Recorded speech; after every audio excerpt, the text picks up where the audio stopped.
একসময় ঘনিষ্ঠ মিত্র ছিল পারস্য উপসাগরের দুই শক্তিশালী দেশ সৌদি আরব ও সংযুক্ত আরব আমিরাত, কিন্তু সময়ের সঙ্গে সঙ্গে সেই সম্পর্ক এখন প্রকাশ্য প্রতিদ্বন্দ্বিতায় রূপ নিয়েছে। ওপেক থেকে সংযুক্ত আরব আমিরাতের সদস্যপদ ত্যাগের ঘোষণা এই উত্তেজনার সর্বশেষ দৃষ্টান্ত, যা শুধু বিশ্বের জ্বালানি তেলের বাজারেই নয়, বড় প্রভাব ফেলেছে আঞ্চলিক রাজনীতিতেও। 5+ স্টার রেটিং প্রাপ্ত দেশের সর্বোচ্চ বিদ্যুৎ সাশ্রয়ী ওয়ালটন এসি স্মার্ট কমফোর্ট এখন নেক্সট লেভেলে।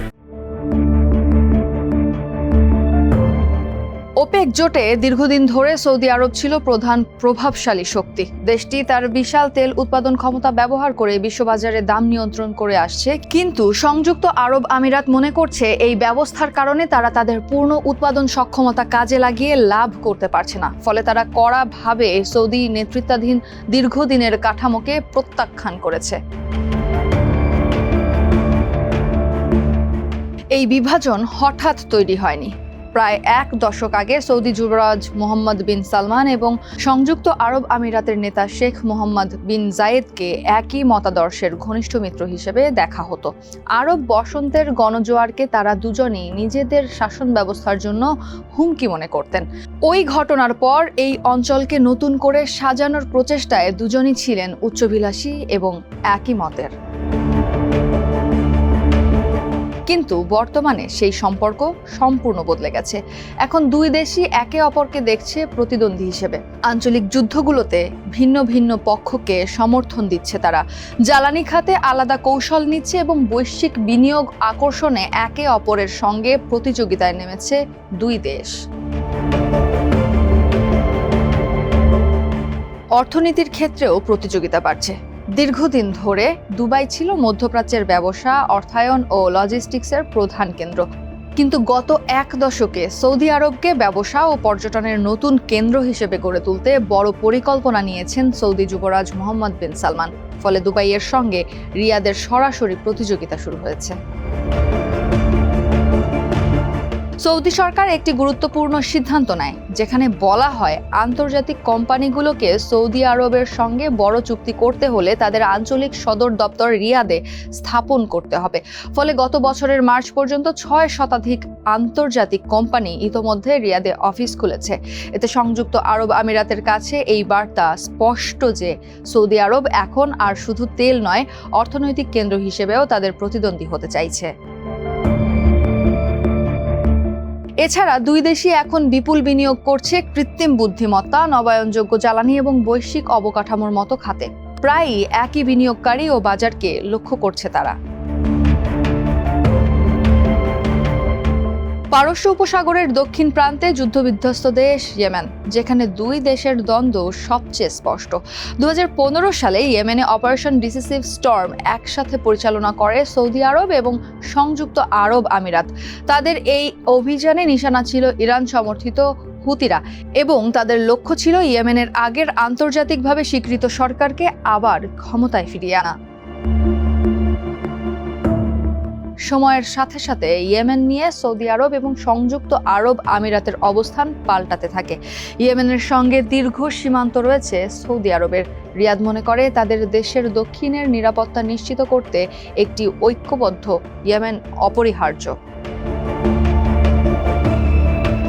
অন্যদিকে ইয়েমেনের সঙ্গে আরব আমিরাতের কোনো সীমান্ত নেই, ফলে আমিরাত সেখানে নিজস্ব মিত্র তৈরি করেছে। বিশেষ করে ইয়েমেনের দক্ষিণাঞ্চলে আলাদা রাষ্ট্রের দাবি করা ইয়েমেনের সশস্ত্র গোষ্ঠী সাউদার্ন ট্রানজিশনাল কাউন্সিলকে সমর্থন দিচ্ছে আরব আমিরাত। এর মাধ্যমে সংযুক্ত আরব আমিরাত কৌশলগত বন্দর ও সমুদ্রপথের ওপর প্রভাব বিস্তার করে। 2025 সালের শেষ দিকে এই উত্তেজনা আরও বাড়ে। তখন সংযুক্ত আরব আমিরাত সমর্থিত গোষ্ঠী ইয়েমেনের দক্ষিণ ও পূর্বাঞ্চলের গুরুত্বপূর্ণ সম্পদ সমৃদ্ধ এলাকা দখল করে নেয়। এর জবাবে ডিসেম্বরে সৌদি নেতৃত্বাধীন বাহিনী একটি পণ্যবাহী জাহাজে হামলা চালায়। তাদের দাবি ইয়েমেনের বিচ্ছিন্নতাবাদীদের জন্য এই জাহাজে করে অস্ত্র পাঠাচ্ছিল আরব আমিরাত। সুদানেও দুই দেশের স্বার্থ এখন সংঘর্ষে পরিণত হয়েছে। 2019 সালে ওমর আল বশিরের পতনের পর তারা দুই পক্ষই সুদানের ক্ষমতা পরিবর্তনের প্রভাব ফেলতে চেয়েছিল, কিন্তু পরে গৃহযুদ্ধ শুরু হলে তাদের অবস্থান ভিন্ন হয়ে যায়। সুদানের সেনাবাহিনীকে সমর্থন দিচ্ছে সৌদি আরব, কারণ তারা মনে করে রাষ্ট্রীয় স্থিতিশীলতা বজায় রাখা জরুরি। অন্যদিকে আরব আমিরাতের বিরুদ্ধে অভিযোগ রয়েছে তারা র্যাপিড সাপোর্ট ফোর্সেস নামের আধা সামরিক বাহিনীকে সমর্থন দিচ্ছে, যদিও তারা তা অস্বীকার করে। দুই দেশের মধ্যেই এই দ্বন্দ্ব গড়িয়েছে হোয়াইট হাউস পর্যন্ত। গত নভেম্বরে শেখ মোহাম্মদ বিন জায়েদকে মার্কিন প্রেসিডেন্ট ডোনাল্ড ট্রাম্প জানিয়েছিলেন সুদানে আরএসএফকে সমর্থন দেওয়ার অভিযোগে আরব আমিরাতের ওপর নিষেধাজ্ঞা দিতে তাকে অনুরোধ করেছিলেন মোহাম্মদ বিন সালমান। ওই আলাপচারিতার বিষয়ে অবগত এমন 4 জন ব্যক্তির বরাতে এই তথ্য জানিয়েছে নিউ ইয়র্ক টাইমস। তবে এত কিছুর পরও দুই দেশ সম্পর্ক সম্পূর্ণ ছিন্ন করেনি।